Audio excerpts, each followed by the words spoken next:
Capítulo 20. Después de comprobar que la tristeza podía ser hermosa y la hermosura, una prisión, Belice sobrevolaba nuevas tierras canela sucedidas a las azules. Siembra simétricamente perfecta de girasoles poblaban largas extensiones dejando caminos entre ellos, directos a onduladas parcelas de desierto, a hermosas ciudades de barro y arcilla invadidas por la soledad y la arena. Templos y grandes torres se distribuían solitarias por allá donde volaran. La gente bajo ella parecía muy cuidadosa y solitaria. Gorriones dorados planeaban de un lugar a otro de la superficie, deshaciéndose en polvo de oro del que se materializaban hombres y objetos dorados colocados junto a los humanos, mientras derramaban una estela dorada de la que volvían a resurgir los gorriones, alejándose de nuevo. El movimiento del sol de ese valle sobre ellos, asustaba, pero Luzbel no se impresionaba por un abismo creado por él. No sé cuánto conocimiento llegaste a adquirir tras leer en los libros de la región amarilla acerca de la esencia del verso, pero el abismo respeta la lucha permanente propia del equilibrio del creador y la creación, explicaba el serafín sobrevolando el valle. Los humanos portan la energía portentosa del Nestag que es su voluntad de superación, una fuerza vasta que se ve reprimida por el poder del Jad alojado en los valles, que limitan el descontrol y el exceso de ese impulso humano. El Nestag genera una esencia tan cegadora en su potencia que es necesario que los vigías, con el Yesod actúen de mediadores y guías entre ambos. Este proceso no merma el carácter de los individuos pues el objetivo único del abismo es transformar la piedra bruta en diamante. Esos diamantes son los grandes creadores, comprendía Belice. Así es, pronto conocerás a los humanos singulares, indicaba Luzbel, dentro de poco superaremos el cuarto valle y aún faltarán otros tantos hasta el valle del Loira. Bajo ellos, un grupo de humanos coreaba el nombre de Luzbel, le mostraba admiración. El serafín se sorprendió, descendiendo con Belice junto a ellos. Grandioso Luzbel, te adoramos y nos ponemos bajo tu mando, comentaba un varón sin cabello junto a otra treintena de personas emocionadas al ver a Luzbel, vos nos guía, sois el Dios verdadero que nos libra del mal. El verso es el único Dios y, en el nuevo abismo, no es necesario venerarle ni a él ni a mí. Explicaba Luzbel muy serio. Nunca veneraremos al verso. ¿Dónde estaba cuando había pobreza, cuando las riadas ahogaban a los bondadosos, cuando la lluvia escaseaba y los campos se secaban? Nunca movió un dedo por sus súbditos, nunca escuchó las plegarias, pero sí permitió al malhechor sembrar el mal. Actuó como un Dios justo, dejando ser, explicaba Luzbel, ¿acaso debió sosteneros en una nube cuando se os iba a doblar el tobillo, aguantar las casas construidas sobre terrenos sísmicos, o frenar la mano que va a acuchillar? El verso permite que las cosas sucedan. Que una mano quiera matar y otra lo trate de impedir o se deje atravesar por el metal.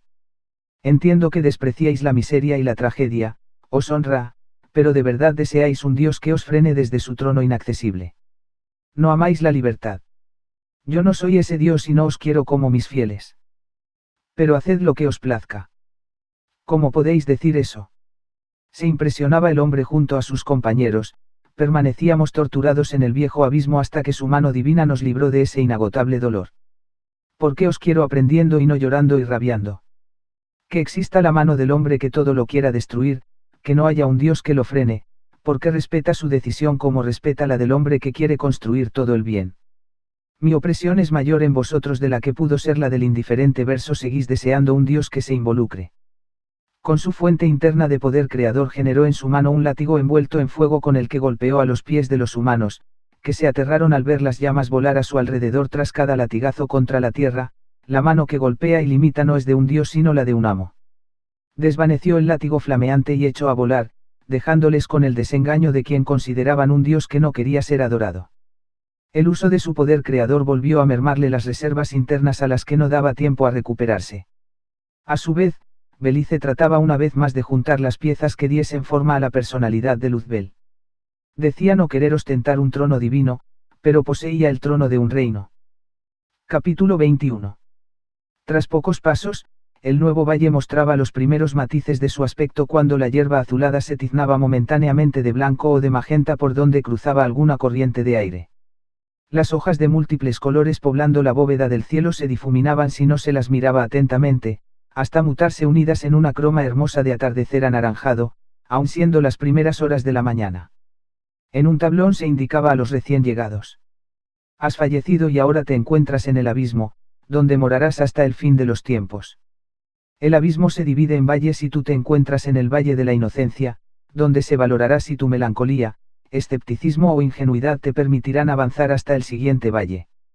No temas, no sufrirás daño. Para todos aquellos cuya alma se materializara por vez primera en este valle.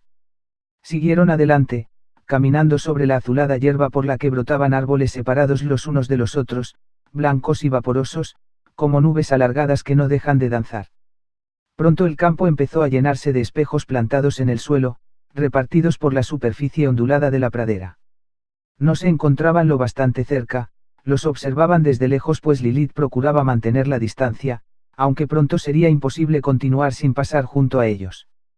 Es el sueño más raro y realista que he tenido en mi vida. Tan raro que hasta me doy cuenta de estar soñando. Afirmaba un hombre de mediana edad, pelo ondulado por las orejas y traje color crema sobre su cuerpo rollizo, que pasó tras ellos. Yo también lo creía, pero no es un sueño. Indicaba Endymion y, tras sus palabras, un leve vistazo de desprecio por parte de ese hombre que no se dignó a contestar. Mira que nunca suelo soñar y, por una vez que lo hago, me vienen estas tonterías a la cabeza. En fin, tengo cosas importantes que hacer, a ver si me despierto de una vez. El desagradable tipo siguió hacia los espejos con total indiferencia ante lo que veía. Entonces se reflejó en el primer espejo cercano, de marco plateado y reluciente como el del resto. Sintió un leve sobresalto, pero continuó y otro espejo más adelante le volvió a devolver su reflejo. Entonces una sensación de rigidez le apareció pero eso no impidió su avance. En el tercer espejo se paró definitivamente a mirarse, donde su reflejo le hablaba diciendo: Al fin te paras a escucharme. Es cierto, estás muerto, pero te cuesta aceptarlo porque este es un lugar extraño. Recuerdas que comías con rapidez porque tenías prisa. Pues te has atragantado con... El reflejo de sí mismo le relataba su muerte con imágenes de lo sucedido, totalmente lógicas y comprensibles para un incrédulo como el que, mientras escuchaba asombrado las explicaciones, su cuerpo se iba transformando en roca gris sin apenas darse cuenta. Al final, sus ojos eran lo único blando y activo de su cuerpo de hombre escéptico y pragmático, cuyo reflejo parlanchín no cesaba en hacerle creer en lo que sucedía y le mantendría petrificado hasta que su tozudez entrara en razón. Ahí tiene su tumba de piedra ese abyecto incrédulo, bromeaba Lilith al verlo, ponte esta venda en los ojos y así evitarás su hechizo de Medusa. Yo no me niego a creer. ¿Por qué debería evitar su hechizo?, rechistaba Endymion, quiero prestar atención a la belleza peculiar de este valle mientras lo cruzamos. La incredulidad supina no es lo único que paraliza a alguien. Si avanzamos sin cuidado, y siguiendo tus pasos, este valle nos conducirá hacia donde pueda atraparte. Hemos aparecido cerca de ese enjambre de espejos, y no es casualidad, nada lo es, explicaba Lilith mientras éste aceptaba ponerse la venda. Cualquier recién llegado a un valle caería en sus telas de araña con facilidad, pero yo conozco sus trucos y pruebas y puedo advertirte sobre ellos. Dime al menos hacia dónde nos dirigimos. Antes de ser contestado y colocarse la venda observó como un blanco cordero pequeño y nebuloso aparecía de la nada, saltando despreocupado hasta el hombre petrificado al que rodeaba con su danza de saltos dichosos, pronunciando unas palabras inentendibles desde la distancia, para después cambiar su rumbo hasta llegar a Endymion y repetir las mismas palabras vibrantes: busca los cristales de luz, ellos te mostrarán el camino de salida a. Terminado su consejo, volvía a perderse en el horizonte de salto en salto. Este cordero de nube es uno de los múltiples mensajeros de la vigía Ninlil. Tenemos que conseguir esos cristales para localizar la puerta hacia el próximo valle. No es sencillo hallarlos, muchos dejan de creer en su existencia, se desalientan, y los espejos los petrifican como a aquel tipo de antes. Pero ahora nos dirigimos donde nace la luna, pues allí empieza la ruta más rápida hacia los cristales de luz. Con la venda impidiéndole ver, continuó sujeto de la mano de Lilith que le condujo a través del pasto azul minado de espejos, pasando junto a otros presos del valle, cerca de peculiares figuras oriundas del lugar, hasta que la cantidad de espejos disminuyó llegando a carecer ese tramo de ellos. Endymion liberó finalmente sus ojos y, no muy lejos de ellos, una extraña liebre trajeada y sonriente les miraba mientras bebía sorbos de su taza de té. Lilith hizo una mueca y no le prestó mayor atención. El diablo comprendió que el Valle de la Inocencia te advertía que todo podía ser posible por excéntrico que pareciera. Casas desmejoradas y lúgubres quedaban cerca del cruce de caminos, en la cima de una alta colina, donde ellos aguardaban mientras Lilith miraba hacia el horizonte y a los matices de la vereda de cada uno de ellos. Si la vigía Ninlil rige este valle, también debe controlar los caminos, por lo que deberíamos evitarlos lo máximo posible. Comentaba Endymion. Los valles son anómalos y, en su demencia, puede encontrarse su lógica. Así como al contrario, explicaba Lilith, cuando das con un camino este te indica, por un lado, que su ruta pudo ser trazada por la experiencia de otros que lo allanaron a su paso o por los pasos equivocados de todos ellos conduciéndote a la boca del lobo. Ahora mismo, me es imposible saber la dirección correcta, estos senderos son engañosos y sería un error fiarnos de ellos para llegar hasta la cuna de esta luna.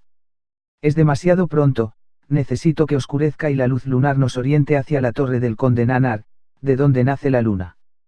Elijamos cualquiera de ellos, sigámoslo hasta que algún detalle te sea familiar y, si consideras que nos hemos equivocado, retrocedamos hasta este punto donde convergen. El abismo es estructuralmente desordenado. La ruta de regreso será diferente a la ruta de ida, con nuevos problemas y nuevos obstáculos de por medio, dando pie a que la vigía nos localice yendo por estos caminos incapaces de conducirnos a la luna, explicaba Lilith.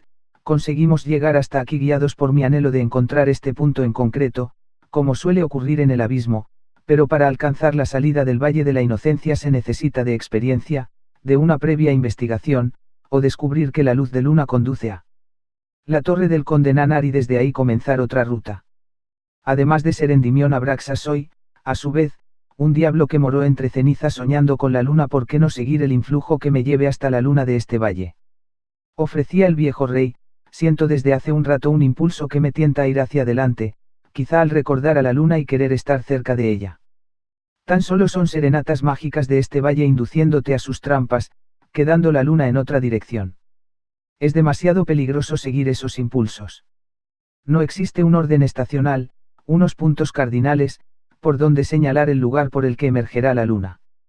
La luz lunar es un atajo que tardé mucho en averiguar, porque la torre del conde Nanar no se localiza con intuición o presentimientos, respondía Lilith. Conozco otra ruta, la primera que aprendí para hallar la salida. No debe quedar lejos de aquí si, paso a paso, llegamos a puntos clave que dirijan a otros hasta alcanzar el Panteón de la Memoria, donde encontraremos un método que nos conduzca a la torre, a la que tampoco se puede llegar directamente. ¿Por qué no esperamos hasta el anochecer y entonces dejamos que la luna cree su propio sendero directo a esa torre? Si te fijas, no paran de elevarse hacia el cielo manojos de nube blanca exhalados por las ramas de los árboles, advertía Lilith mientras señala a algunos de ellos con el dedo, aunque los valles siempre tengan un aspecto extraño, guardan su lógica, y esos montones de nube que se elevan terminarán uniéndose en grandes nubes que posiblemente oculten a la luna durante días. La opción menos complicada sería esperar hasta que las nubes se deshagan en lluvia de algodones y la luna brille formando su sendero hacia ella, pero pueden transcurrir días y días. Desde este punto alto me queda más claro que las nubes se están acumulando, así que puedo elegir la otra ruta partiendo desde aquí.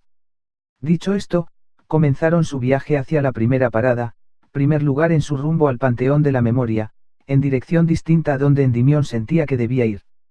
Durante su travesía, los joviales corderos revoloteaban de vez en cuando sobre las colinas azules que los viajeros subían y bajaban continuamente, con árboles escuálidos sembrando grandes parcelas del terreno, procurando esquivar a los espejos que aguardaban clavados como espantapájaros.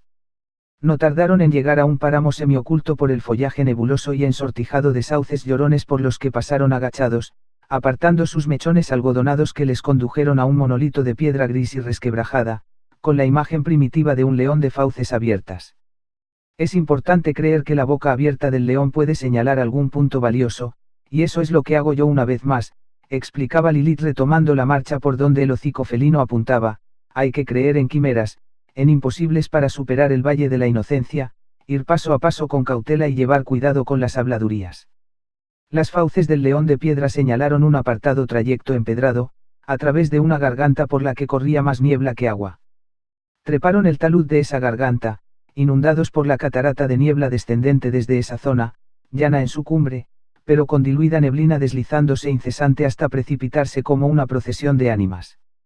Estando ya sobre la planicie de hierba lapislázuli y tapada por la neblina que corría alrededor de la cintura, Lilith le pidió que se pusiera su máscara de luna. Pulgarcito. ¿Dónde estás? Preguntaba ella con su voz proyectada hacia el vacío páramo. En la barriga del buey, donde ni nieva ni llueve. Respondía una voz delicada que parecía brotar de una gruta. Siguieron el rastro de la respuesta, con la vista gacha buscando la aguja en el nebuloso pajar, hasta que llegaron ante un buey recostado, camuflado por su blanco cuero. Lilith le abrió el hocico sin oposición del animal, por el que coló su brazo hasta sacar un niño de mirada triste, no más grande que una mano.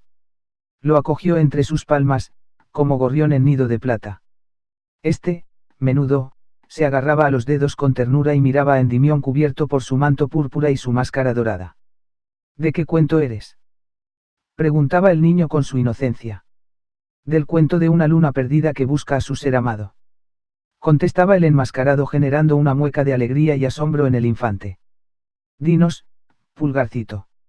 Ayúdanos a encontrar nuestro hogar, le pedía ella con su sincera dulzura, por donde las miguitas de pan nos han de guiar. Agáchate junto al buey, que los pajaritos aún no se comieron el camino de pan. Gracias, Pulgarcito.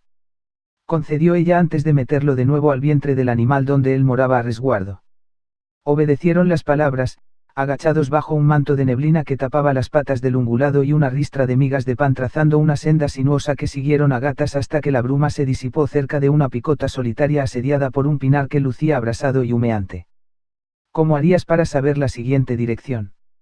Preguntaba Lilith como una maestra que evalúa a su alumno. No lo sé, nada en el abismo parece regirse por los parámetros comunes de mi antigua vida. Contestaba confuso. Así es, ¿y por qué no tratas de averiguarlo valiéndote de los parámetros de este valle? Piensa un modo de hallar la dirección hacia el panteón de la memoria. Anteponiendo su mente imaginativa para lograr un modo, el diablo se quitó la máscara. Tras ello se inclinó sobre uno de los troncos chamuscados del que robó la ceniza con la que llenó su mano. La levantó hasta su boca y la sopló con fuerza. Esta despegó de su palma como una desbandada hasta levitar en el aire y colocarse igual que una zarza señalando la próxima parada. ¿Ves? Un incrédulo nunca lo habría ideado. Afirmaría que algo semejante es cosa de locos, felicitaba Lilith, tu método podría no haber sido, pero podría haber sido. Simplemente no debías negar la posibilidad de que ocurriera. Algo tan simple reclama el Valle de la Inocencia. En mi caso, habría creído posible pegar la oreja al suelo y con ello oír el temblor del camino. Antes de proseguir, deberías ponerte la máscara de nuevo. Debe haber un motivo por el que quieras que la use. Sospechaba Endymion. Usando tu máscara, los personajes fantásticos de la Vigía Ninlil te confundirán con uno de ellos. Hace un rato me descuidé y permití que esa liebre demente te viera sin tu máscara, que te examinara.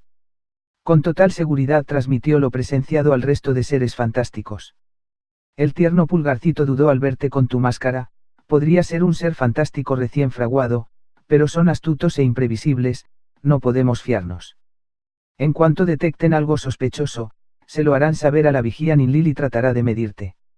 La morena guía de ojos misteriosos dejaba claro que ni ella sería capaz de evitar el poder de un vigía cuando estos estuviesen ante ellos.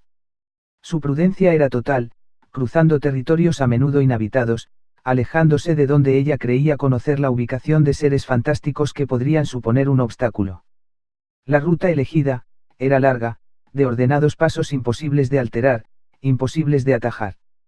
El rumbo les llevó hasta la orilla de un río de aguas claras que bordeaba una voluminosa isla por la que se veían andar personas comunes y figuras extrañas, con una monumental y vetusta construcción en mitad de ella.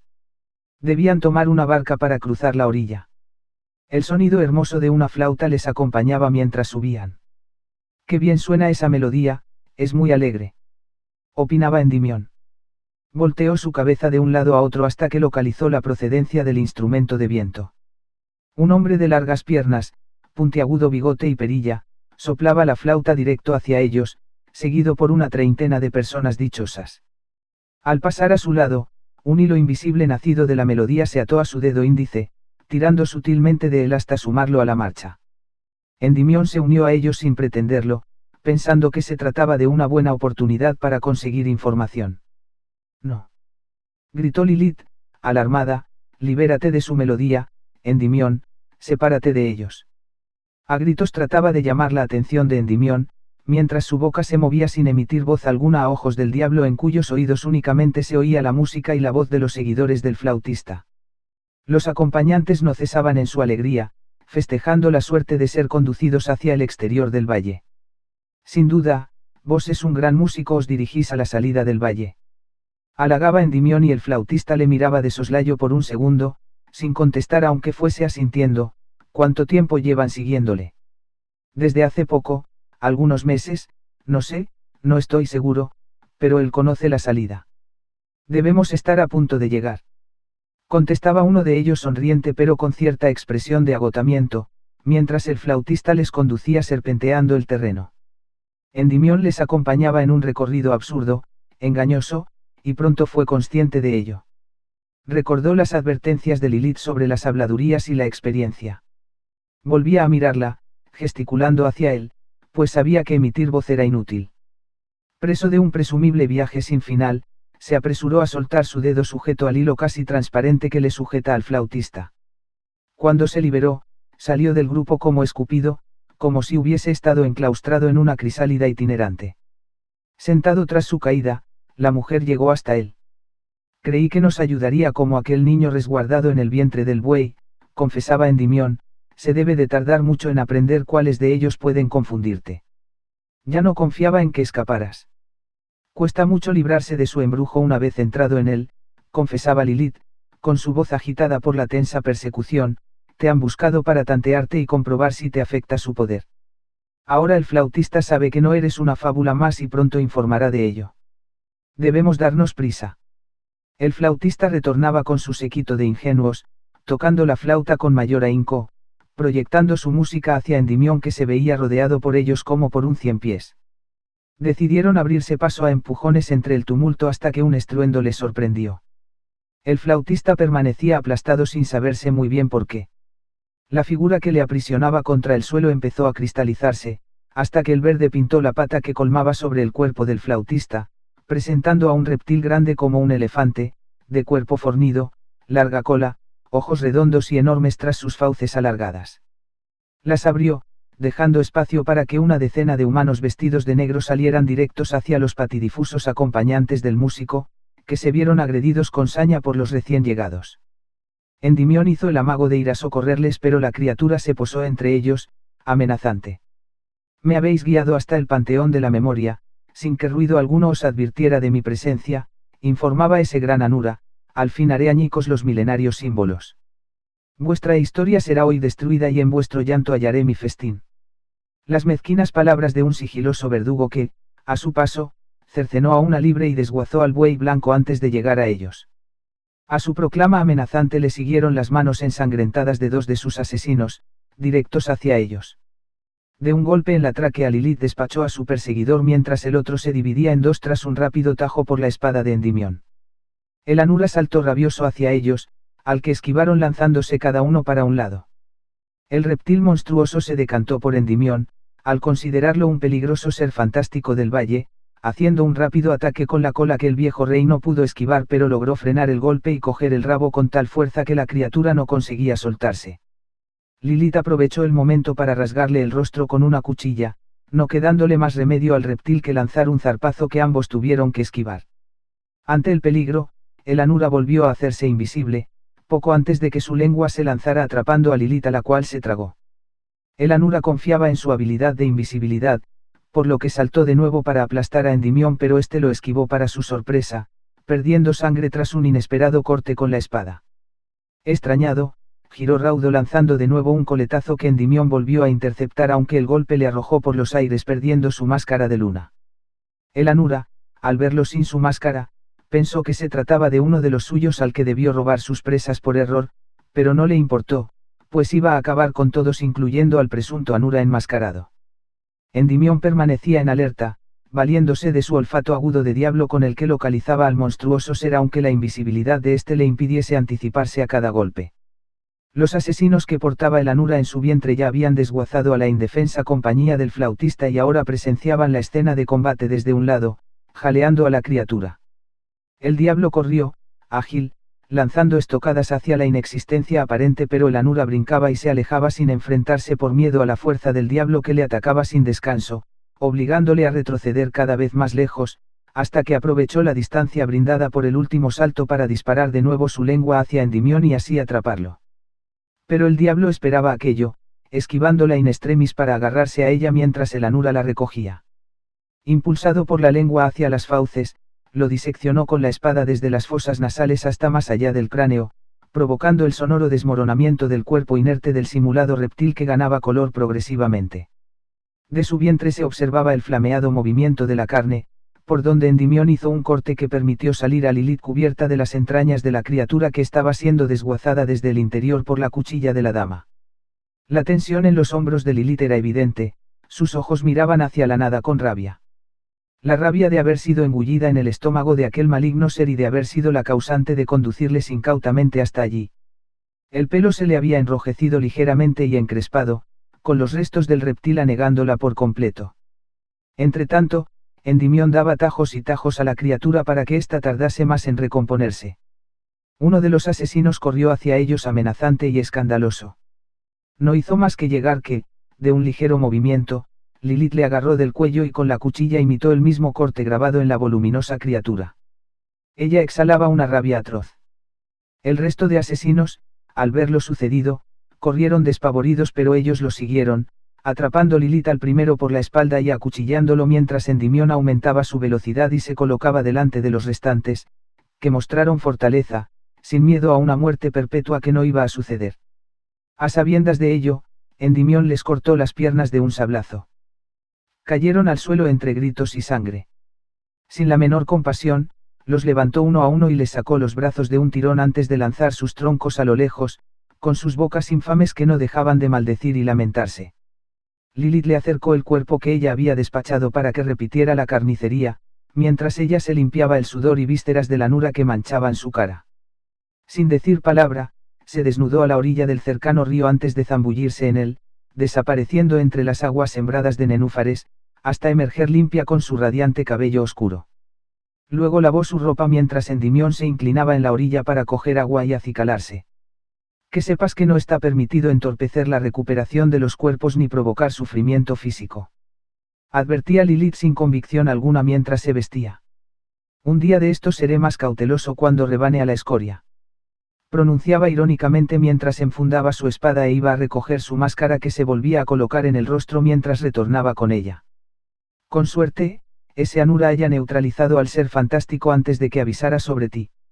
No tardará la vigía Ninlil en darse cuenta de lo ocurrido y se ocupará de los Anura y de sus secuaces.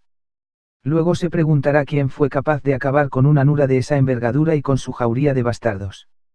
Entonces atará cabos. Las uñas de Endymion clavadas en su propio brazo, rabioso al contemplar los cuerpos linchados al no haber podido auxiliarles. Corría la sangre por su piel mientras Lilith era consciente de su carácter culposo, que no comprendía el tropiezo de esos infelices, donde la ingenuidad contenía un pecado mortal. Se alejaban de la escena cruenta, por el margen del río. Lilith se giró por última vez para observar a los cadáveres que tardarían días en recomponerse y que encontrarían, por entonces, a seres fantásticos aguardando, entre ellos el flautista deseoso de blandir su melodía. Ese maldito Anura se debe haber dedicado a proteger del embrujo de los espejo a todos aquellos escépticos homicidas para así usarlos a su antojo.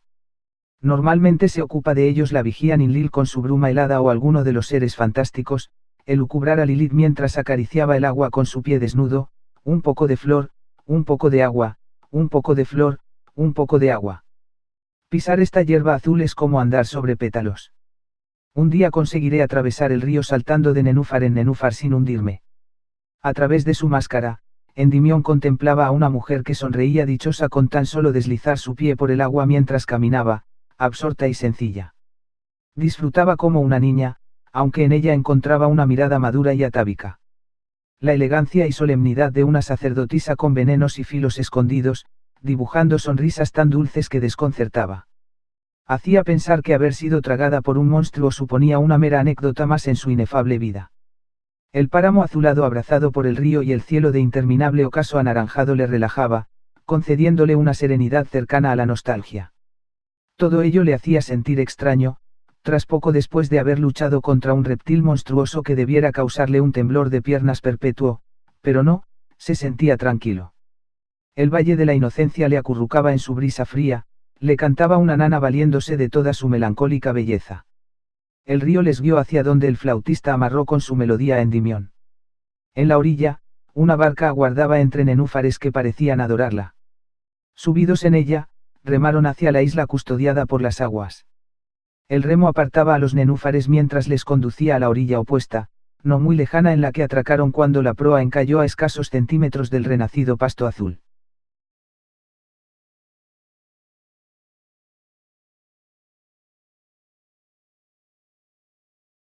Han vuelto los versos a mis noches, han vuelto las dudas y los miedos, han vuelto dolores y derroches, palpando un alma rota con los dedos. Han vuelto los miedos y los llantos, vuelven las tormentas pasajeras, encuentros, enredos y quebrantos. Se queman los recuerdos en la hoguera, y cuando vuelven las lunas a tener hambre, cuando se tornan oscuras las madrugadas, es cuando vuelve la pluma a pedirme sangre, cuando soborno al olvido sin tus miradas. Han vuelto a teñirse los balcones de un negro color, han vuelto a morirse las estrellas. Volvió la reina de corazones a robar un corazón que no sabe latir sin ella. Han vuelto a teñirse los balcones de un negro color, han vuelto a morirse las estrellas. Volvió la reina de corazones a robar un corazón que no sabe latir sin ella.